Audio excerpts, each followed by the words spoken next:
Hey, welcome everybody. It's a Bridging the Seen and Unseen. I am your host. I am Shane McLain, and of course, this is the wonderful Gwen. How are you? I'm good. Cold, but good. It's cold here, and my wife and I were just talking about that. And yesterday, literally here in the low country, it was 78 degrees here. And Yes. then somewhere overnight, it rained a little bit, and then now it's really cold out. This is the kind of stuff that gets people sick around here. And here it's so windy that the waves, it's making waves on the lake that are white capping. It's so bad. The wind here. Already, Oh, already that quick. And it's supposed to be that cold tonight too. So yeah. so everybody, if you're down here, huddle up, cover up, and if you're up north, come get your weather. It escaped. Yep, it came our way. It came our way. We're not used to stuff like that, especially in the low country here. I literally live right next to the ocean. So if it gets cold like that here, it's got to be cold because we have all those sea breezes too. Yeah. Yeah. So, but tonight, I'm excited. I'm excited tonight about this guest. Um, I'm not going to say anything right here. I'm going to let her do the talking. But this is Paraflixx's own Kara Phillips. Hi. Hey. Thank you for having me. I appreciate it. Yes, ma'am. Yeah. Thank you. Thank you for coming on. We always start the show pretty simple. Why don't you tell people who you are and a little bit about yourself? Well, okay. So my name is Kara Phillip. I live where it's always cold. I live in the Chicago area. Oh, wow. So I'm sitting here. It's your I'm weather. listening to you guys talking. I'm like, how cold is it there? Because I can't imagine it's that bad. So I'm in the Chicago area, and I am the host of Paraflixx's talk show Into the Obscure, and with my co-host Rob Johnson. And he is one of my best friends in real life. So it's fun that we get to do this together. And we kind of we met, I'll say kind of my paranormal. I was into the paranormal my whole life, and all of that, haunted house growing up, like a lot of our stories. But more recently we got to be part of called the Saturday Squad at the old Joliet prison and run the paranormal tours before they discontinued their relationship with the paranormal and banned a bunch of us. So, our paranormal home got taken away, and that was devastating, but also we love it there. So that was a couple of years ago now, but that's how we got, how we met, probably about 6 years ago, and got to be hosts. And then I am also on the cast of History Alive, and that was just officially, signed by Paraflixx. So that'll be coming out soon too. So I am just Paraflixx family through and through here.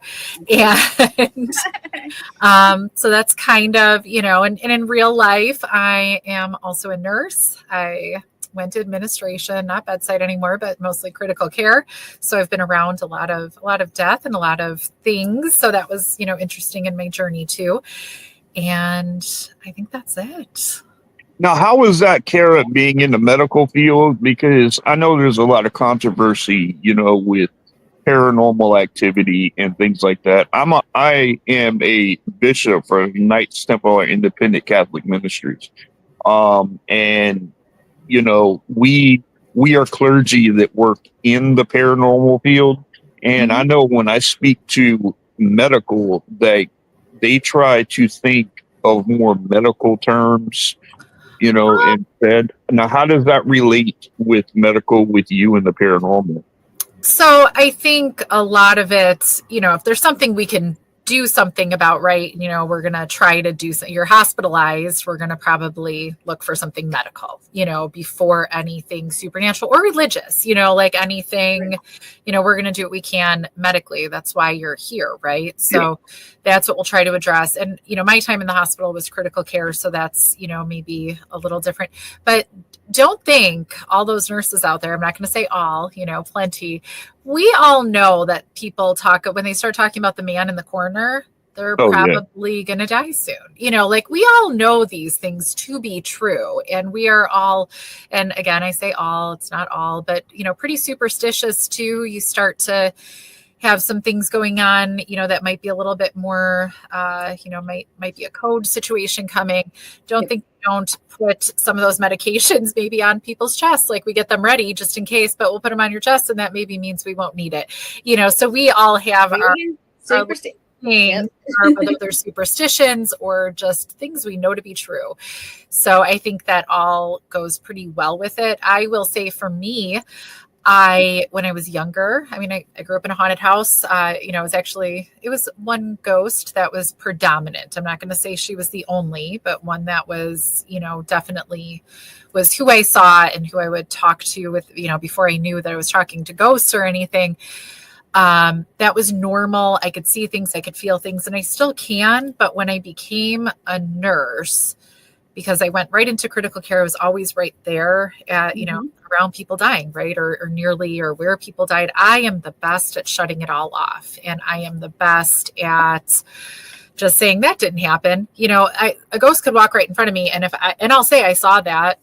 And then I'll say that didn't happen. I'm very good at that because I didn't need that to be part of just a day at work either. So I will say I'm not, I certainly know people that were nurses, went more into being mediums, more as a full-time job. They'll say, no, they would come up to me and talk to me. They would, and have a lot more connection day to day. And I was like, oh, I never wanted that. So I think I was always very good at saying, I have to work. And that's it. I'll tell you a funny thing. I used to be a firefighter, and worked in the hospital. And I worked in NICU with the babies, the itty bitty. Oh boy. Itty bitty baby. Well, I worked ICU. So I traveled pediatrics, then the ER, and then I was a medic. So I've done, and I tell you the different, and they know, especially if it's the older person. If they tell you they're going to die or they tell you goodbye, they're about to die. They know. Well, it's the comment that was just on screen. Like they start seeing family. Absolutely. Yep. They'll start, they will say they're seeing family. And let me read it to Shane. Shane, Marla, our friend. Yeah. Hey, Marla. Too, by the way.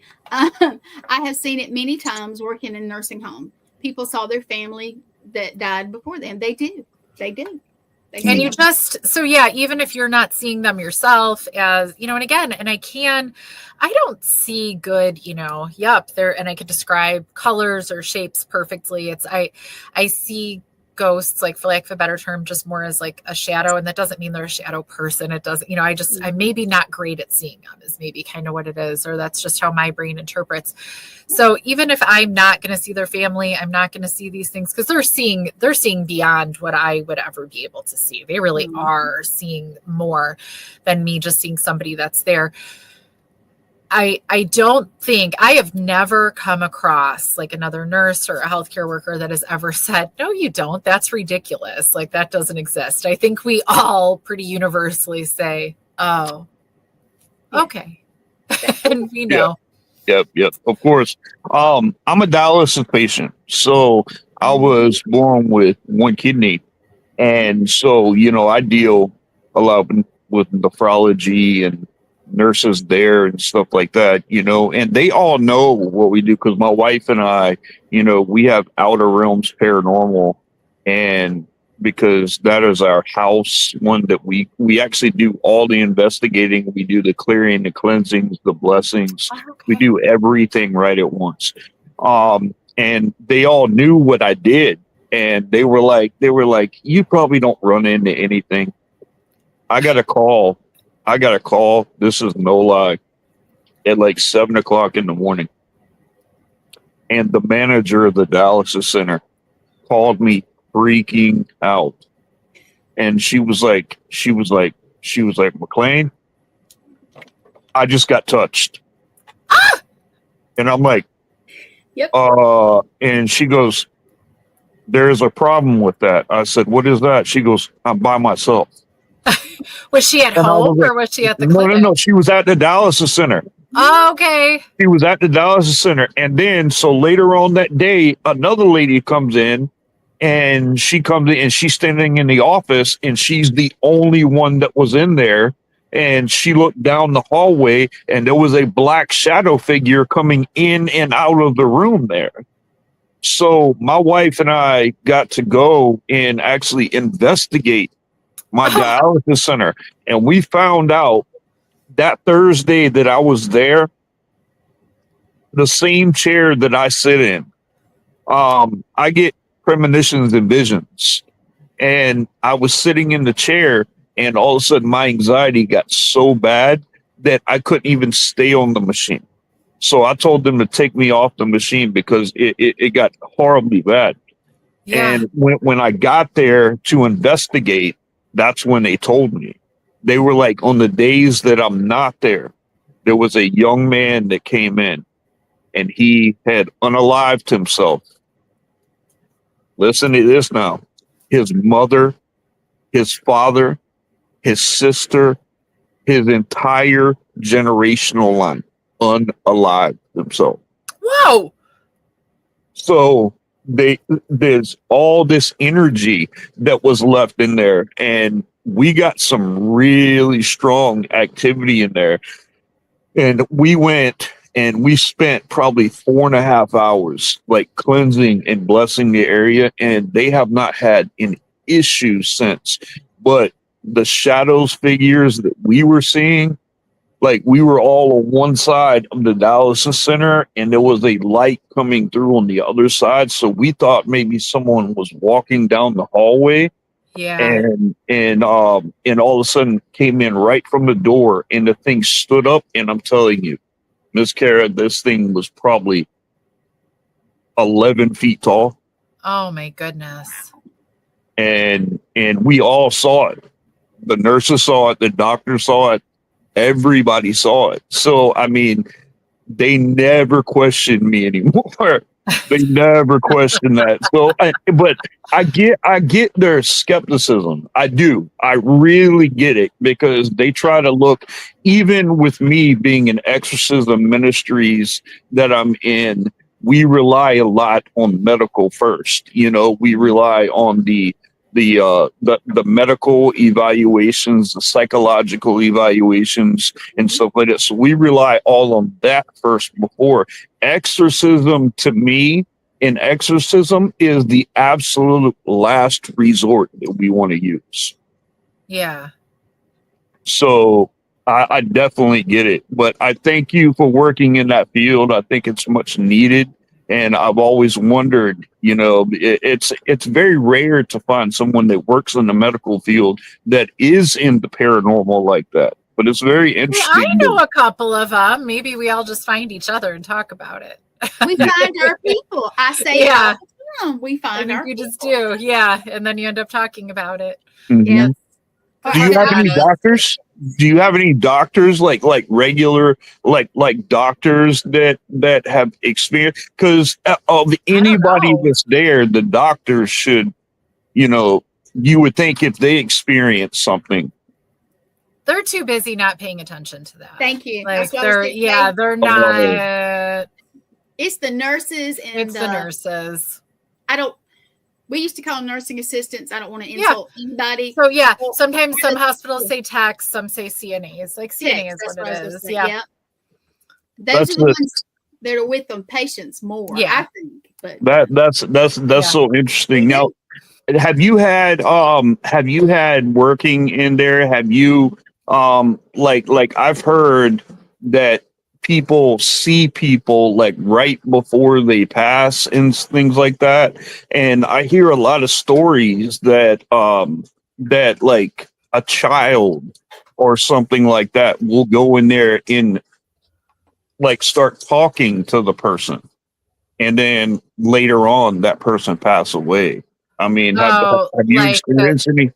That there's like, you know, somebody like some nursing homes have a cat that know, like, do you mean like that? Or Well, so I've always like a human, like a human, because they'll look right out and say, they say, you see this little girl right here, and no one else sees her. Okay. No, it's usually like a man is what they'll talk about. And that's I've had a lot of people say, you know, like, you know, the man's in the corner or whatever. And it's usually it's usually like it's not a man, and there's not like, it's not my family member man. They'll usually say the.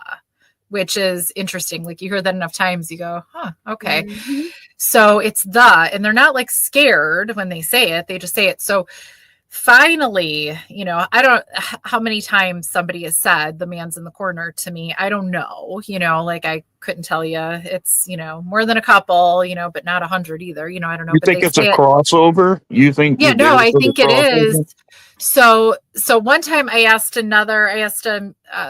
medium that was a nurse. And so I said, okay, I got to know who's the man in the corner. And so she said, that's how we picture an angel.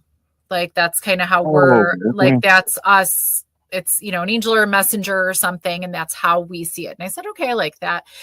There was finally a patient. I was almost done with bedside, I think I knew I was leaving, already. I think I knew I had my other job, and I was going to administration, and this very nice, but a little baddie, older woman, she was dying. She wasn't gonna, live too much longer. And she says to me, the man's in the corner. The man in the corner is here. And the way she said it was like we would have this conversation, like it was normal. And again, she said that. And I never turn around to look if I see the man in the corner. I don't need that like in my life. But I finally said to her of the, how many times I've heard this, I go, what does he look like? And cause I kind of never want to, ugh. And she kind of like smiled and she goes, you'll find out one day. And like laughed. And I said, oh, what God. I believe it is. And I walked out of the room. I was like, oh no. Because it was just the way she said it. I was like, oh. Did she smile at you? Did she have that little smile? It was a little like mischievous, and like she knew what she was doing, what she was like. And I was like, oh, well, it just like was so disconcerting the way she said it and everything. I was like, okay, no, thank you. And I was like, okay, great. And walked out. It was too much for me right in that moment. It felt a little too mortal. It felt a little too like, this is going to happen. I will see the man. Like just everything about it was just a little much. So I walked out. Have you guys had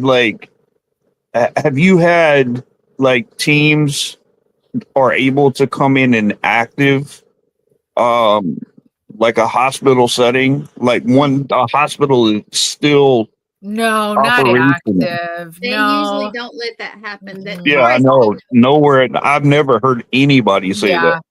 No, there was even, I would do like little sneaky things. The hospital I was last in was it was an older hospital in theory, business wise, but the building was quite new. But there was one room for sure that I was like, this room, like I would just like on the other side of the curtain, it was just, and so, I would try like little things like, okay, I'm going to leave this here. Like you move it if, and just, I never quite was able to like pull it off, that I would figure something out, because you can't do too much. Right. But yeah, I would always kind of try, because there was one room that for sure I would always see something. And there was another room, but it was always full. Like it always had somebody in it pretty much without fail. It was one of the busier rooms. It was a great room, that where it was on the hallway and everything. And that one for sure too, like there was a lot of, because it was one of the busy rooms, like that's where a lot of people would die, just it would happen. And that for sure, that room, like something would go. And I think I know who it was. I think I, was there when he died. Like he would go pull the pull cord in the bathroom.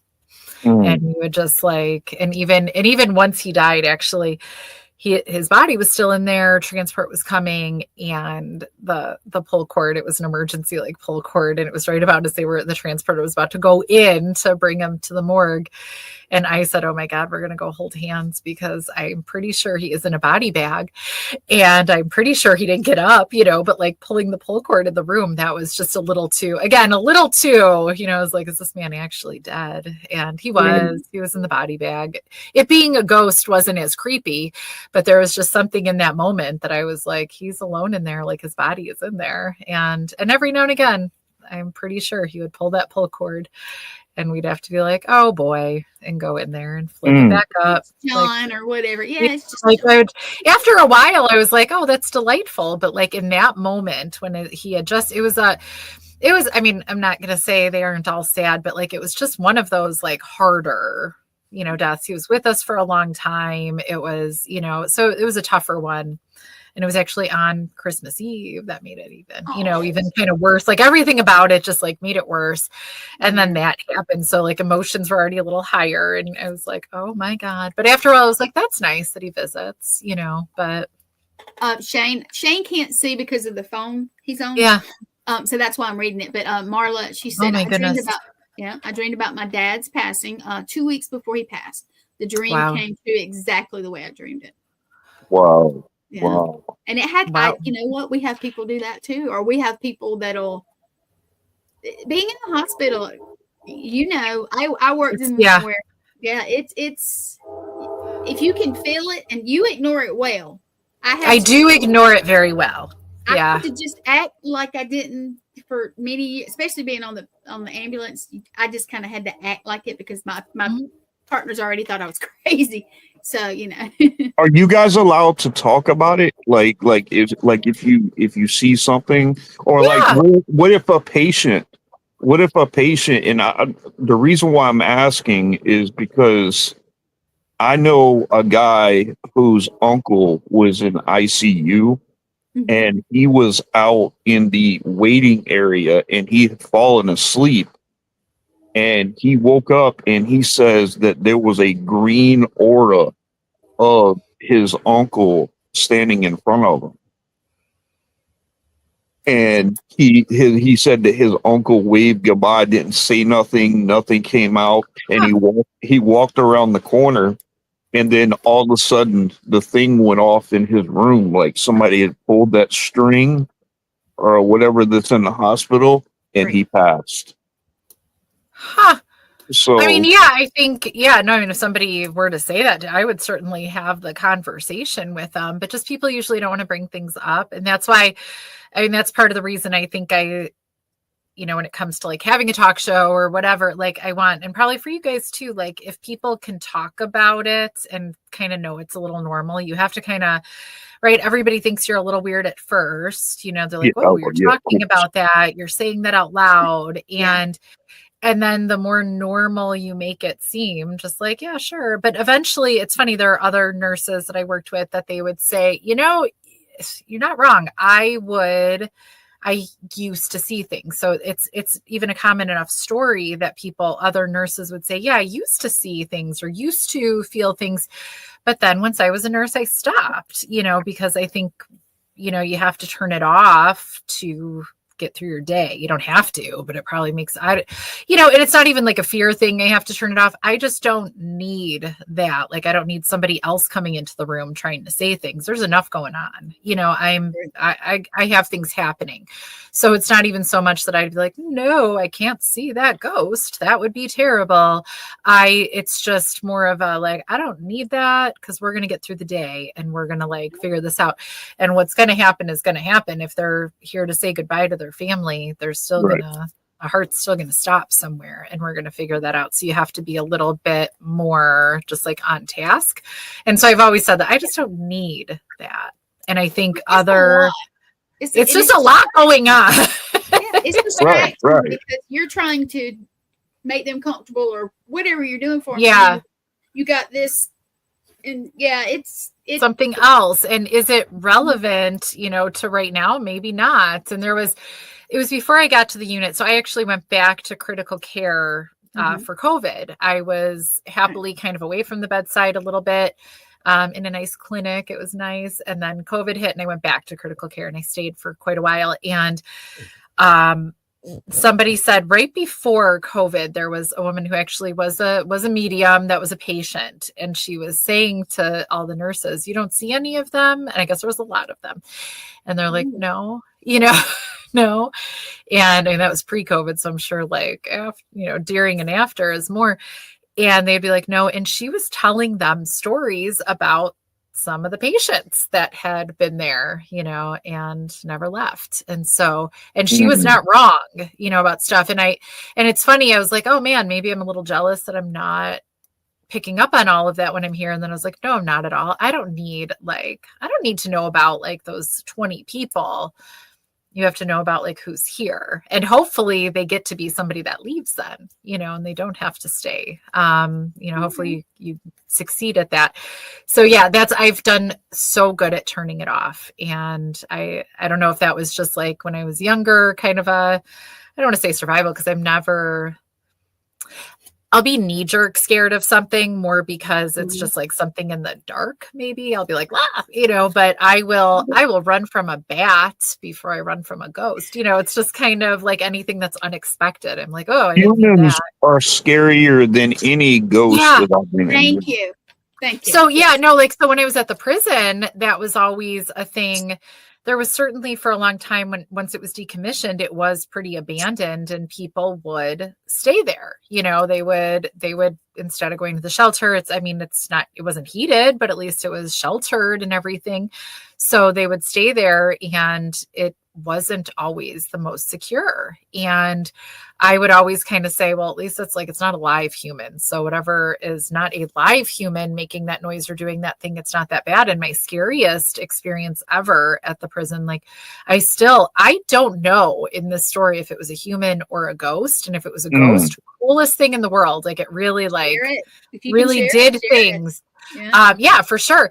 But if it was a human, it's still terrifying. So one evening, pretty late, we got to be there. It was Saturday when we were there, and we got to stay. There were other tours going on, but our group that did all the cleaning just kind of lingered and stayed. And by the end of the night, it's the end of the night, and we said, well, we could walk around a little bit and go to some areas that we don't normally go to at night, because usually we're just there during the day, or it's doing an actual tour. So how nice to explore. So one of the things that was always like the special treat to go to was to go to like the showers, because those were on the end of the galleries. It's, prison, so it's galleries, and the showers were at the end. And showers, are where things happened in prisons, or happen in prisons, but at least I'll speak to the happened. We kind of tended to get like our best EVPs or best, interactions, truly, like, because there's so many bad things happened, and the guards would be like on the other side of a secure wall. Nobody was in there to break things up, so that was a scary time for people. So there's a lot of emotion. So we, I always kind of wanted to go in there and they were dark even during the day, no windows, no nothing. So to go in at night, spooky, it was always fun to be able to go and check that out, because that was never on tours or anything. So we didn't always get to do that.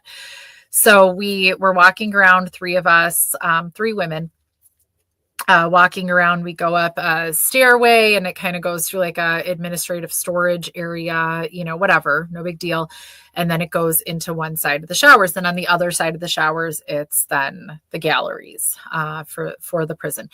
So we go in on the one side, and we all had flashlights, but one had a big flashlight. So it was mostly her using it, because our little flashlights were stupid compared to hers. So she was using hers. She stepped first, kind of took the first step into the shower room. And this shower room had, like how pools or gyms have the big metal middle tube, the pipe, and then 6 come off of it or whatever, or 4 or 6 showers come off it. So like that kind. So back, kind of like turning around the corner, there was a couple of those, and you could just hear as we kind of turned the corner, it was a loud bang, bang, bang, like a pipe or a bat on the pipe, like loud, not just like a hand, not a, something. And we just kind of froze, and she didn't have the flashlight pointing. She like slowly turned, and then she's looking, but we don't know what she's seeing, because we're like, we just never, once that happened, the two of us never quite stepped like all the way. We just kind of froze there. We all just kind of stopped where we were. She was like that one solid step ahead of us. The two of us were a little further back. And we all froze when we heard that, because that's not what we expected to hear at all. Nobody would do that. Like, that's crazy. Mm-hmm. So she shines her flashlight. I'm getting that maybe it was a guard. So maybe. Yeah, but like then it was so loud and like such a concrete, very real sound. Normally, like for me at least, like if you hear a ghost, it's you like hear them in your brain. It's not everybody heard it, And so and in that moment, like we knew she did. And obviously both of us, all three of us just stopped and we just, froze. She shined her flashlight like at the pipe, and it being a guard totally makes sense. And I have more like guard stories too. So actually, yeah, I don't know why I never thought of it. But so she shines the flashlight and like just slowly turns away. So we didn't know what she saw or didn't see. Like, there was no words this whole time. So as soon as she like turns the flashlight away, turns the flashlight away, again, same thing, same bang, bang, bang, like no difference, no change. She quick whirred around, with the flashlight to look at the light, didn't say anything again. Like her expression, like I swear didn't change this whole time. We're just staring at her because we need her to say something because I'm not stepping forward at this point. I am like, I don't know what is happening. She did it again. Then it was the third time. On the third time, we ran. Like we just turned around because I was so convinced it was just so loud and just like such a concrete, real sound that I was convinced it was a real human that was going to chase. So I was turning around with my little stupid flashlight once we got outside, like looking behind us because I thought we were about to all get murdered that night. You definitely thought somebody else was in there. That was it. So speaking of like humans, live humans are way scarier. And and it would track that there could be somebody that was like, they never come in the showers. It ends up kind of being a little warmer than everywhere else because there's no air movement. It actually could get warmer in there, right? So even in the dead of winter, it was always a little more pleasant in there if you go in there dark, but a little more pleasant. So it could have been somebody like for real. And to this day, couldn't tell you.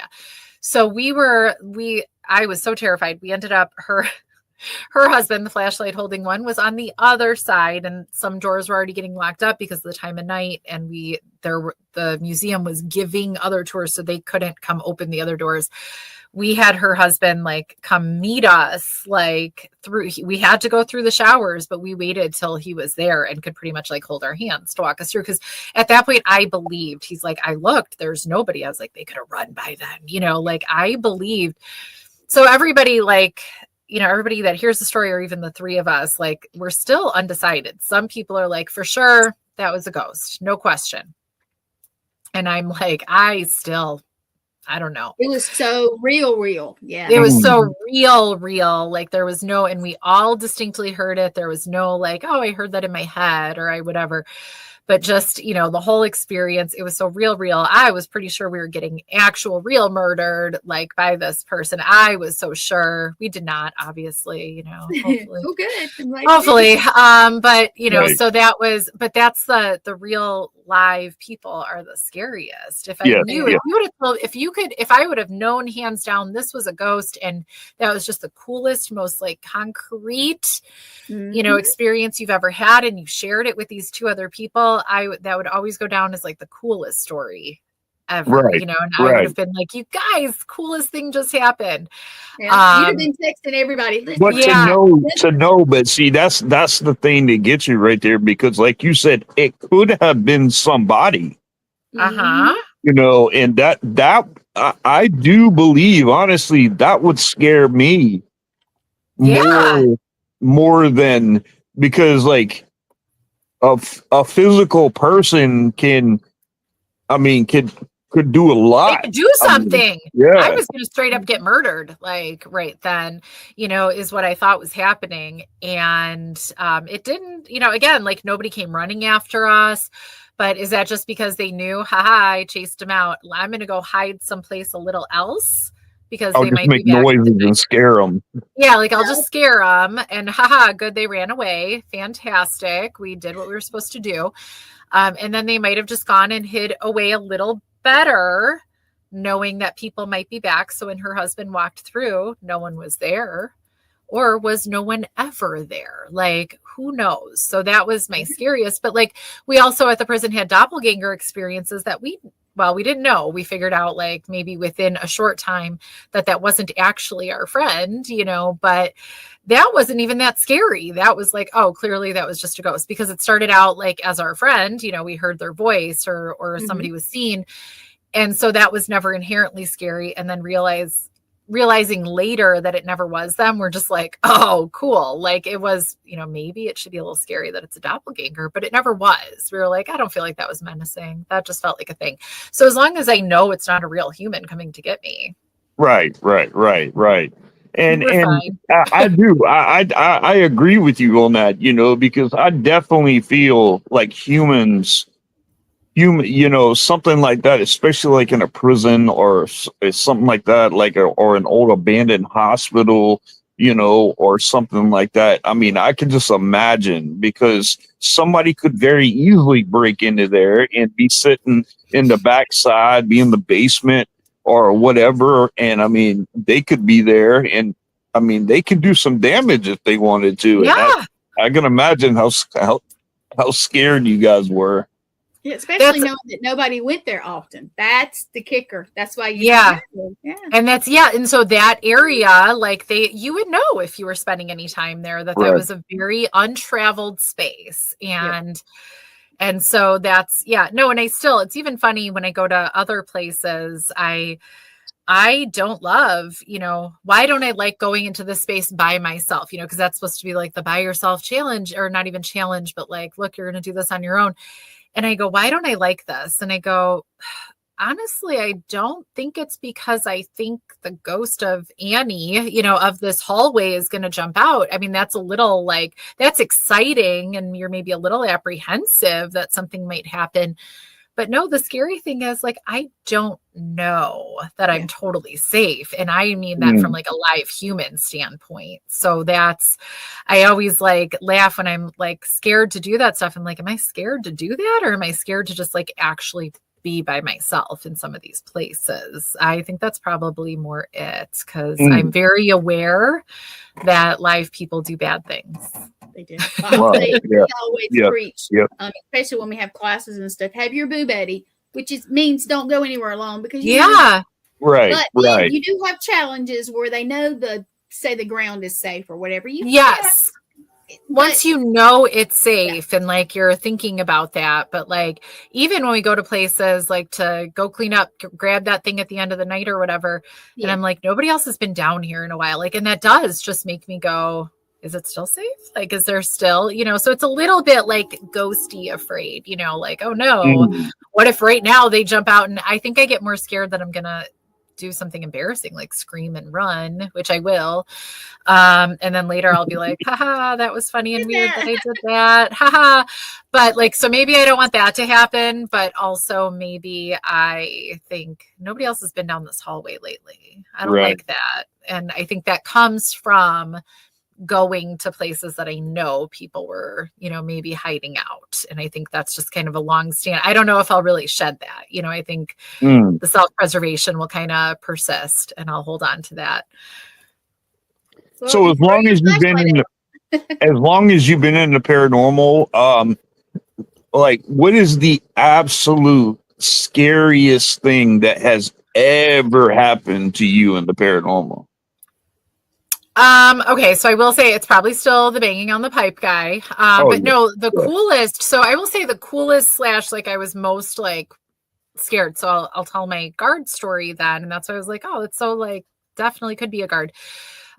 There was, so we were at the prison a lot, and, we were always one cleaning. So if you know about like prisons and jails, they are the ones cleaning, doing a lot of that stuff are the tenders or the trustees, depending on what the facility calls them. So usually trustees is kind of the older trustees, word. That kind of gets changed because you shouldn't really trust wholeheartedly. Hi, I will see her in a couple days.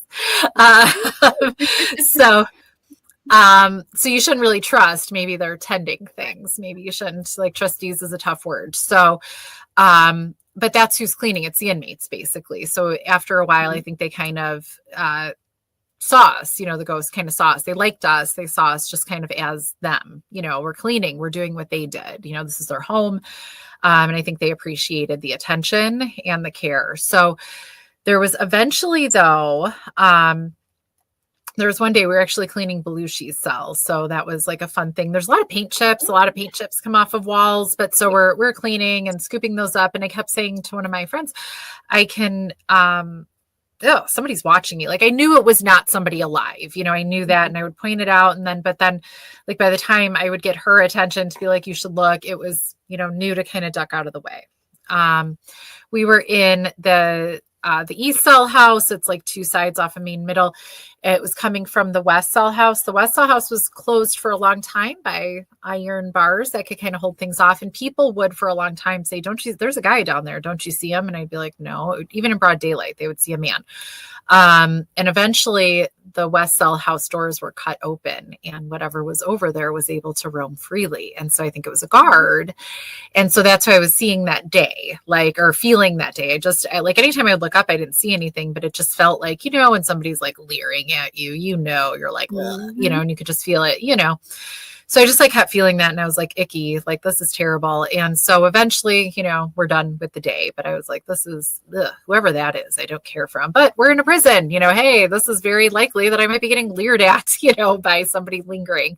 So we had some paranormal tours that night, and we were on a gallery, and we would, you know, and we had heard footsteps before, like guard footsteps. It's different. It's boots instead of like slippers, you know, so it's a different sound. Yeah, and we kept hearing and seeing kind of like an old timey, like a flashlight, kind of like somebody walking like with a flashlight and kind of hearing keys. But like other guests were like hearing and seeing this stuff. And I was like, yeah, nobody alive is down there. Ha ha ha, you know, and let's go down there into the dark. And we would, and, you know, then eventually kind of the sound and the light would stop, but it was I wasn't even the only one seeing it, whatever it was very like, even the guests were seeing it.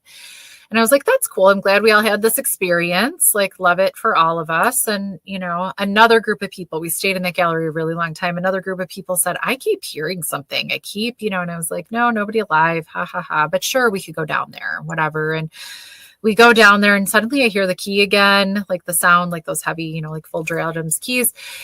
And just like stepping out, it was, speaking of like 11 feet tall, it was just huge, like just a huge, massive, just like blobby shadow. And I knew in that moment, like it was a guard. I was like, this is a guard. And oh my God.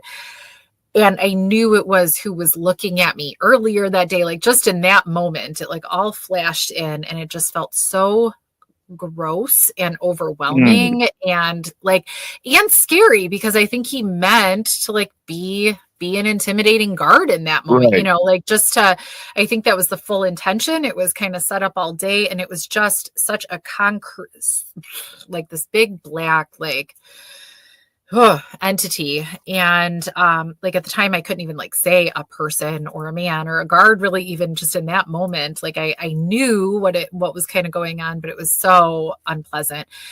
I definitely ran the other way, left the guests down there. I was like, I can't even be around here. Like, oh my God, you know, and it was just like such an involuntary. So that's like I say, the banging on the pipe, that was a very like kind of conscious fear. Like, I know that I'm probably not that safe right now is how I'm feeling. We got to get out of here.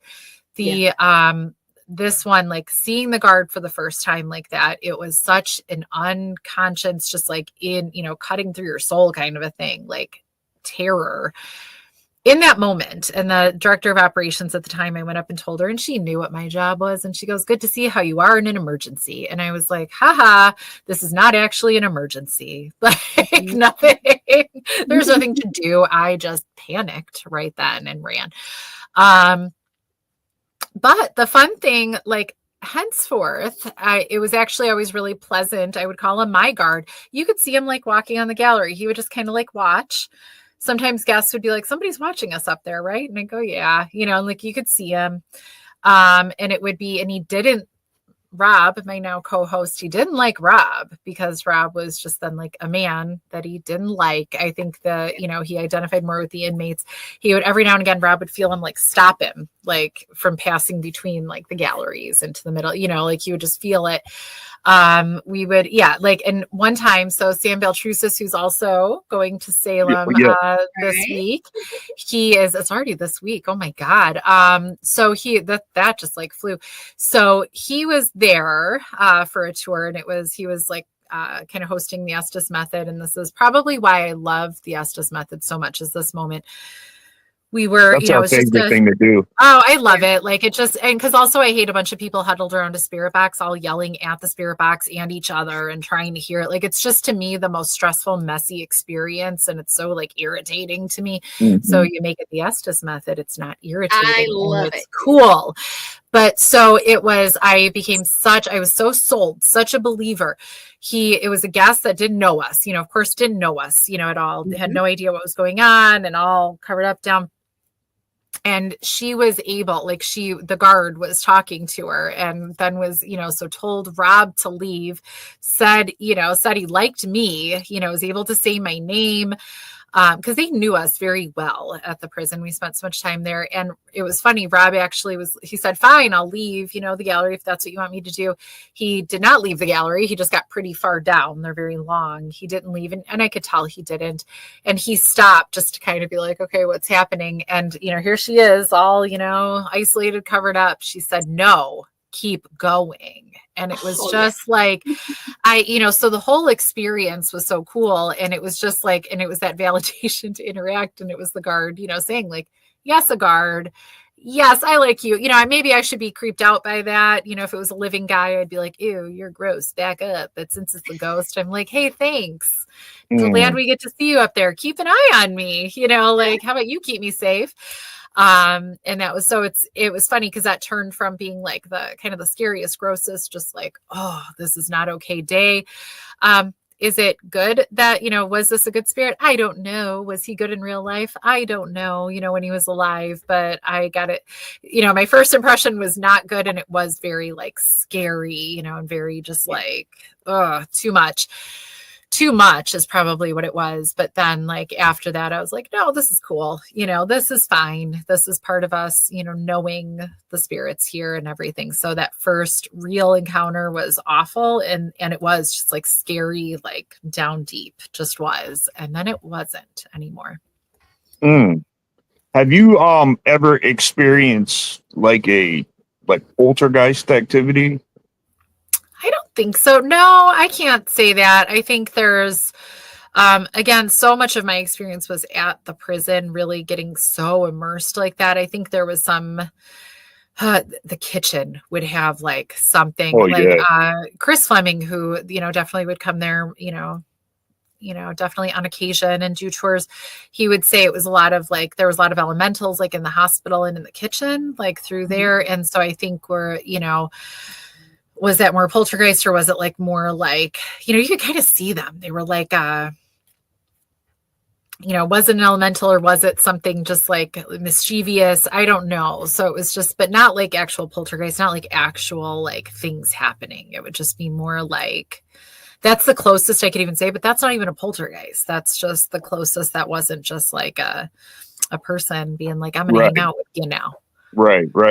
The reason why I'm asking is because, like I've got a video with some people that I know. They were going through a house, and the guy that passed in that house, he was also in prison, and his wife said that he was a very angry. He was a very agitated man. So, I mean, like, if you're bad in life, you're bad in death. If you're evil in life, you're evil in death. Yep. And you can see them walking down the stairs, and you can hear in the kitchen, clear as day, you can hear stuff moving around in there. And there was only two of them that were in there, and both of them were right here walking with the camera. And they go and they open the door, and as soon as they did, the cabinets flew open and the dishes just threw real fast against the wall. So is that poltergeist, or is that just the guy is angry and he gets to throw stuff around now? Yeah, and that's the thing. That's the thing is like, you really don't know. But I mean, the guy was a very, very bad guy. He treated his wife like really, really bad. And it was kind of like, I tend to think that his wife at that time was probably not angry that he passed, I but mean, now his anger, his residual energy she is still didn't get away from it. She still couldn't right. even escape it, even in his death. Right, right. And I can only imagine. I mean, and you see all these things all over YouTube and stuff like that, where like it's poltergeist this or demon that, and listen, I work spiritual warfare cases with residential cases, and out of all the cases that I work, 1% may be demonic. And I try to encourage people not to get that YouTube education. Don't go through there thinking that YouTube is going to teach you or have the right way to express what true demonic activity is. Have you ever had a chance have you ever ran into a demonic situation? I'm gonna say no. I was gonna like go with a cautious. I don't think so, but I feel like I might know. So I'm gonna say I cannot say yes to that. So Yeah, I've had you would I've definitely had do. creepy. I've had like there's definitely at the prison there was one of the galleries was I think that was a little bit of a pathway to somewhere sometimes, like it wasn't it was but what demonic, no, I think it was just maybe a bad place. Wow. And especially bad. Yeah, yeah, of course, of course. Man, this hour has flown by. Yeah, that was super Hey, quick. hey, You in the just don't morning. have to come back, whether we have a Yeah, I phone mean, call Yeah, or not. yeah. I yeah. would love because I have a lot more questions for you, really. But Miss Carol, why don't you tell everybody how to get a hold of you? So Facebook is probably my best one for it. So Kara Phillip on Facebook. Same thing for Instagram, Kara Phillip Official, TikTok, Kara Phillip Official. Facebook, I probably keep up with the best. We all have to pick Yeah. our favorite one, right? And it's just kind of Facebook. TikTok, you're probably going to see more things about my plants and stuff than anything else. Depends on what I'm up to. But so follow me on Facebook. That's where the most stuff is. And it's so easy to share things too. But you could also go sign up for Paraflixx and you can see me on Yeah. Paraflixx. And where can you see me really soon is this Saturday in Salem, God willing, all the flights go where they need to go on time. So it'll be in Salem on Saturday. And then after that, I'll also, if you're in the Chicago area, Days of the Dead is the next weekend in Rosemont. That's amazing. That's amazing. Hold on.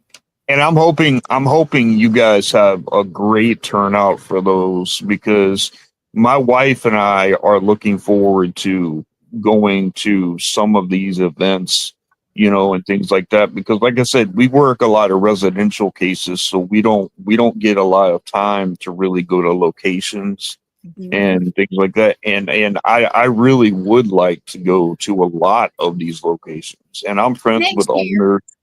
Yep, and we're definitely going to take some time to go to some of these locations and like really see because we're used to going in and doing the investigating, doing the identifying, doing the clearing, the cleansing, the blessing, stuff like that. And it would just be neat just to go in there and just to see you know what would happen without doing the clearing and the cleansing. Yeah. Yeah. So I definitely hope that does happen. Into the obscure that you have. What is that Yes. show about? So it's our talk show. It's kind of, well, it's obscure. So it's not just paranormal. It's not just ghosts. Paranormal, yeah. So it's not just ghosts. It's, there's the classic three, right? Like UFO, aliens, cryptids, ghosts, but even beyond that. So we, Rob is, obsessed with serial killers and I enjoy him, but he really does. So we talk about some of that. It's everything that's just more obscure, but it's also learning maybe a little bit more about the people in the community than, than just the stories, that we all share all the time. So maybe a little bit more their journey, how they got here, or what else do you do? Like, what else do you have going on? So it's usually about 8 episodes a season and on Paraflixx. So we're just starting to kind of gear up. So yeah, you guys, it's fun. Yeah, you guys go check out Paraflixx. Get it. It's well worth, Is it a coupon code or so Obscure 25 is 25% off a yearly subscription. So it's normally like $4 a month. So it's not expensive. I have Paraflixx and I thoroughly enjoy it. Yep. So Patty Negri, like when she talks about it, she's like, you've seen everything on, Discovery and everywhere. And, it's just kind of a higher, there's amazing stuff on YouTube. I'm not even going to knock that. All It's just kind of, all kind of stuff on there. But it's definitely, a little higher quality, at least, film wise, and a little bit more curated. So there's a lot of great choices all together. So I think it's a great place to go for everything. And I always enjoy seeing what's there. It is. And like I said, I'm the producer for the whole network, but you know what? I go and watch some of you guys' stuff too. Mm-hmm. I can't say I've seen every episode of everything because I'm kind of busy. Neither have I. I mean, I have not. So, but I tell people, all you guys from Paraflixx. I mean, we even Larry Eisler. He's a good friend of mine. I love that guy. He comes on our shows, and I try to get everybody to. I'm like, people are like, y'all aren't rivals, and I'm like, no, we don't do the same thing. No. We're like, we are growing, and we're newer. We're like a year and a half old, but I support other people in it. Paranormal. I do. Well, I'm big on a rising tide lifts all ships. Like if there's, why make it unpleasant? Because all that does, if there's going to be this rivalry and people are going to fight or try to put each other down or whatever, all that happens is that we all look bad. Or how about we all lift each other up instead of thank you. That's what I'm trying to do. And I've been to a lot of stuff this year, and I always make a point to talk to I don't care who you are, I don't care who you're with, I always make a point to try. Now it gets busy, it gets crazy sometimes. It does. This one's gonna be a day. So I feel like I love the day Paracon, 1 day Paracons, because like it's just fun. Like everything about it is a great time. But it's like so stressful because I'm like, we have to like really make a point to like take pictures and do this stuff. And thank you. And so I will tell you, Kara, I'm going to look you up. And I told you the same thing. I'll be attached to Shannon. Oh yeah, she's cool. I like. But I told her, I said, I am going to go around and I'm going to take a picture with everybody. But I am trying to get a couple minute not an interview. But, hey, what's up? What you doing? What's coming up? Kind of live thing, if I can. If not, I'm just going to put it all out there. But support each other. That's what we love to do. Yeah. Yes, and that's what I love about our network. There is we have a variety of things that are on there, and I believe we all should. And if we just keep in mind in the paranormal that perception is reality, then we don't have to argue over everything and make people and batter everybody. So I'm glad that you said that, and that's a real commendable thing to say. Yeah. But Miss Kara, we're a couple minutes over. We're a couple minutes over.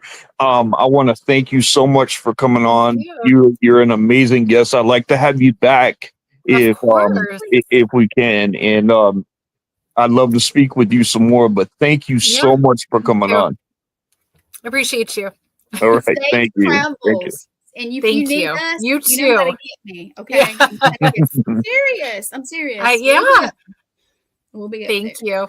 All right, see you on Saturday. Yeah, and I'm old. Pull you down if you want to stay a minute, and Shane can talk to you. Yeah. I've got to actually pop over to our serial killer show. Oh my goodness! All right, guys. That's what Thank I do. you. Right, yes, ma'am. Yes, ma'am. Take care. All right. Well, guys, that's just Kara Phillips. Thank you guys so much for tuning in. She's an amazing guest. The hour went by way too fast, but I appreciate all you guys commenting. Stay tuned for next week. We got another good show. So you guys stay safe, be blessed always, and stay spooky, people. Peace.